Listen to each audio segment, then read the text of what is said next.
Good afternoon, good morning, or good evening, whatever your time zone is. This is Travis with Green Carpet Media, bringing you another Heroes of the Storm commentary.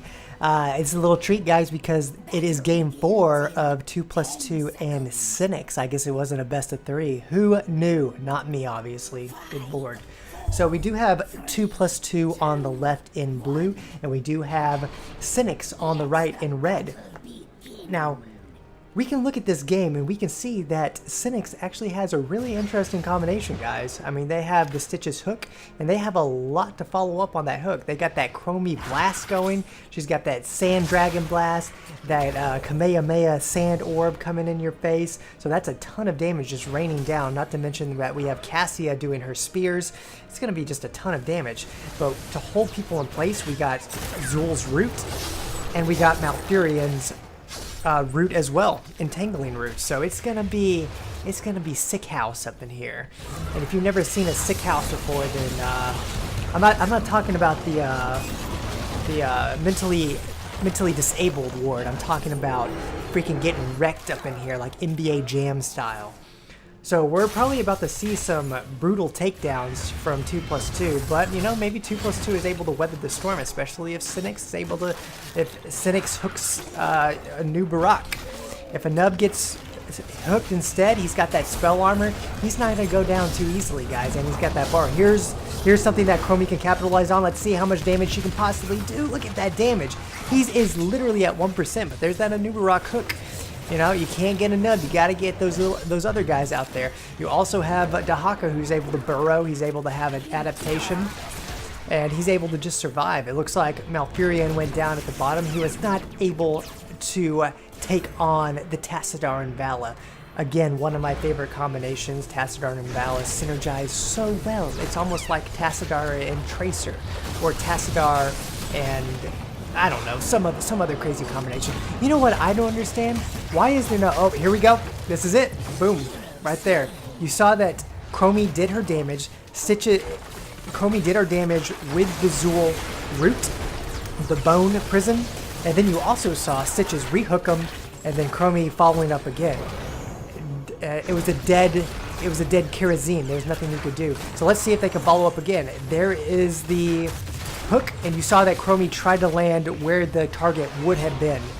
But Vala's got to be careful. She's almost taking these Chromie sandblasts in the face. She's got to be very, very cautious because she is a little baby small human being. I know she's a tough, independent woman, but guys, she has no health pool is what I'm trying to say.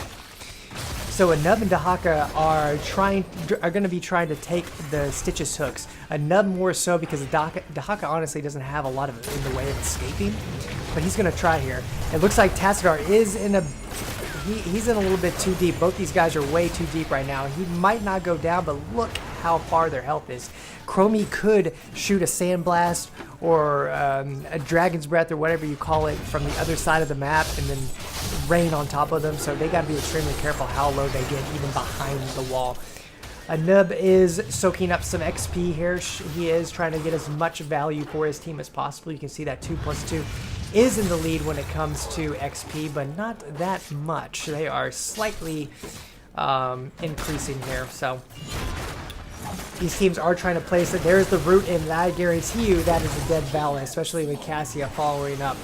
There is no way she was going to get out. Tassadar left her to the wolves. Okay, I'm going to stop that for now, but that's what kind of gameplay you're going to see. This is what kind of commentary you're going to get, guys, when you come on here with Travis on Green Carpet Media. So there's the Barak. I think he'll be able to make it. He does have that spell armor, so like I said, he's not in it to get hurt. He's pretty chillaxed. He does have a lot of spell armor. He's pretty much an anti-mage.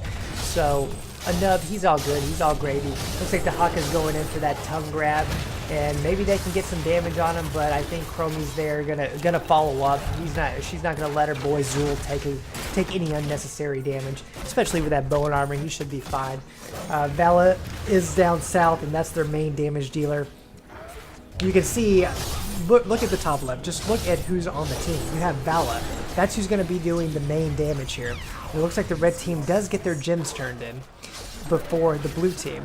Now I like Sinix's team composition, because what it does is every time they get a kill on 2+2, 2+2 will lose gems. They won't be able to turn in. They'll have to really try to make sure that they're safe. And that's what this team is designed to do. Make sure that 2+2 loses those gems. Let's see if Stitches can get the hook on Tassadar. He does. Let's see if we can follow up with a root and a Dragon's Breath. There's the root blocking Malfurion from escaping. Tassadar, the reason Tassadar didn't go into his keep because he saw Chromie doing a Dragon's Breath, so he wanted to avoid the Dragon's Breath, but Malfurion placed a root inside his entrance, so he was kind of screwed. He wasn't going to be able to get in. So we'll see if Chromie can land some clutch Sand Blast onto Vala. I think the southern fort is definitely going to go down. They do not have much in the way of defense. It's essentially a 4v2, while everyone else is trying to clear the lanes in the mid and up north. There goes the Nubarak. He could not sustain the damage like predicted. It looks like 2+2 is going to try to get themselves a pick here, but it looks like that's not going to happen. Dahaka is stuck, and he doesn't have anything right now. I don't think Karazim was able to go in there and heal him, because Karazim is a close range healer in a sense. He has to get really close to his target to actually heal him. With roots in the way, with Chromie's Sandblast coming down, that's another dead Vala. You can see the Malfurion roots come in, and then you can see the Zul's bone prison come in, and the Vala was not going to be able to disengage from that fight. And that's what's happening, guys. Every time 2+2 gets killed, they lose their gems. So their turn-in is going to be abysmal. And that is what Sinix is really trying to capitalize on. You can already see how well Sinix is doing. They have 7 kills to 1, which kills, like I said, it doesn't necessarily represent that you're winning, but the way that they're pushing forts and the way that they're capitalizing on what they're doing, is amazing. They're already getting bosses. They're getting boss because they can't really be challenged for this, because they have level 10 and 2+2 is only halfway into level 9. So they know they're clear to get boss. That northern fort is probably going to go down, especially since 2+2 is kind of south in the southern fort. Well, 2+2 actually did get the southern fort, which is pretty good, but they are going to lose that northern fort. And Sinix is going to turn in another Web Weaver gem. They're going to get another Web Weaver wave, and that's actually probably going to push, I bet you, $5. Anyone in the comments, I can bet $5 because no one's going to see this video and I don't have any subscribers, so I can do this all day long. Dahaka was trying to do his adaptation, but he was stuck. He already used his burrow. There was no way that adaptation was going to finish, and they took him down for the adaptation to actually pop. That boss is pushing that northern keep really hard. If they can just get down that keep wall, that's a win. If they can get down some cannon towers, that's a solid victory right there. That is a pretty amazing victory. Zul lays down his skeletal mages, and Cassia is using her lightning orb, and that's just bouncing around into the ranks of 2+2, whittling them down. I mean, they actually might get this keep here, especially since they already took down Dahaka. But Dahaka is back, actually gets a tongue on Stitches, and he might go down. He got his own medicine with that Dahaka tongue. It's just like a Stitches hook, but a little bit more wet. And it looks like Zul's also going to go down here. There is no way this man is going to be escaping today. Chromie's going to go down. She wanted to kiss Zul goodbye one last time, but she didn't know she was also going to join him in the abyss of hell. So they have one more Web Weaver pushing the middle lane. They actually did save that northern keep, which is a plus for 2+2.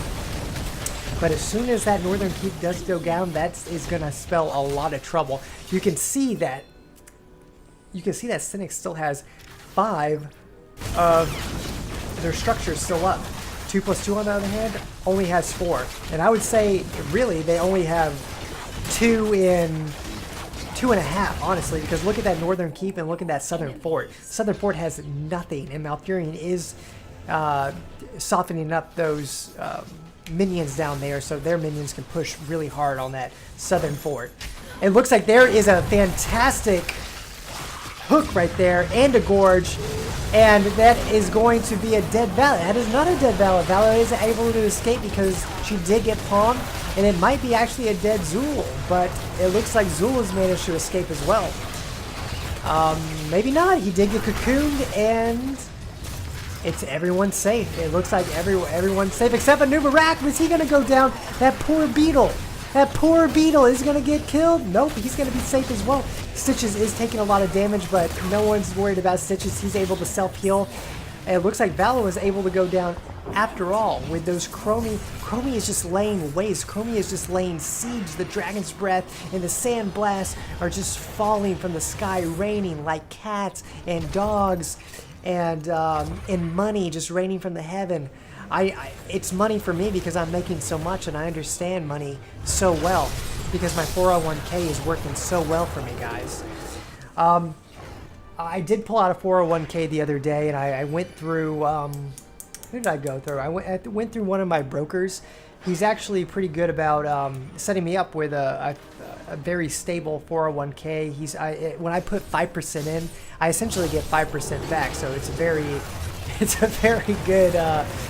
good system. So enough with my 401k. Let's get back with let's get back to the game. There's a Stitches hook. There's a root, but Bala did not make it within the catacombs of the web chambers. It looks like Sinix is backing out because 2+2 is looking rather strong, but their health is diminishing, especially when Chromie's getting so many Sand Blasts. There is a hook on Tassadar, and there goes Tassadar. He's going to rest with the fishies. He is going to go back to Ire, to Kahala, and he is going to die. Dahaka is trying to escape, but he does have the entire enemy red team chasing him down. He is going to make it, but there was almost a Sandblast as he res. Oh, it looks like they are not going to attack. That was a clutch move by Sinix. They saw that Karazim palmed himself, but they stopped attacking him because if they did wither him down 2-0, Karazim's health would pretty much go back up to 80%, and they would have to start all over from scratch anyway. But Karazim was able to escape. He was not caught out by Sinix's poise, and he was able to teleport away in a sense. This game is looking a little tough for 2+2. They have had a rough matchup against Sinix. It has been a really good game, and I'm not saying that 2+2 is out because, like I said, I always say this: if it goes into the late games and mistakes start happening, usually teams like this don't really make mistakes like that. They stay pretty clutch, and Sinix is doing a great job for the most part, but there are slip-ups. Anubarak did use his dive to go in, and Zool is using his bone armor to lock him in place. I'm sure Chromie was trying to place some sand traps, some sand blasts onto Anubarak. Karazim is a little bit too close. The Haka, in my opinion, is a little bit too close. They need to back out right now. Maybe rotate to the north. Oh, there goes Tassadar. You cannot. I would say rotate to the north. I thought they were in a little bit too deep, but like I said, I'm not a professional player. I'm not in a team myself. I'm Gold League garbage. So what do I know? But I think they were in a little bit too deep, and that's what caused Tassadar to go down. Tassadar has been a focused target for Sinix. He's definitely taking the meat of the brunt, and Tassadar isn't necessarily one to go down that very easily, guys. He's actually a pretty difficult person to nail down, especially with his dimensional shift. It looks like Sinix is actually going to go for the first time, I believe, this match for their bruiser camp. Those bruisers should soften up any minion waves. I don't think it's going to be a problem. Sinix is definitely in the middle, waiting for 2+2 to come about. There's a hook, there's a root, but it does not land. They will reset, try again later. They are playing very, it seems like Sinix is playing cautiously, but at the same time, they're not. They're really trying to set up for the ganks. They are trying to prioritize those ganks. They're going around the maps. looking for the hooks and doing a reset. I mean, that Stitch's hook, it has a long cooldown, but really not too long in the big scheme of things. Like after 25 seconds, boom, that hook's back around. The Haka is burrowing around looking for a target. Anubarak does cocoon Chromie, but Chromie is backing out. There is the Sands of Time being placed down. Vala is really low. Anubarak does go down, and he did have a good number of gems. I think Vala's about to fall as well, especially one Chromie Blast is going to do her in. Oh my god, there goes Karazim. There's the Chromie Blast onto Karazim. He goes down. He probably had about 20 gems. Probably about 18 gems on him. Tassadar goes down as well.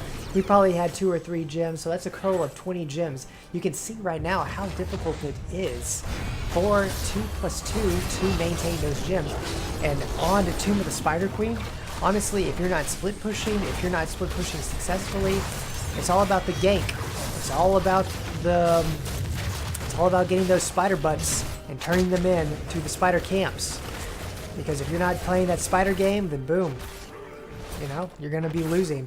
The Haka's got 24 gems, so I think he's actually got the bulk of the gems right now. You can see the damage on the side of 2+2. Vala is really the only person dishing out damage. She is the only one that should be surviving. But you can see on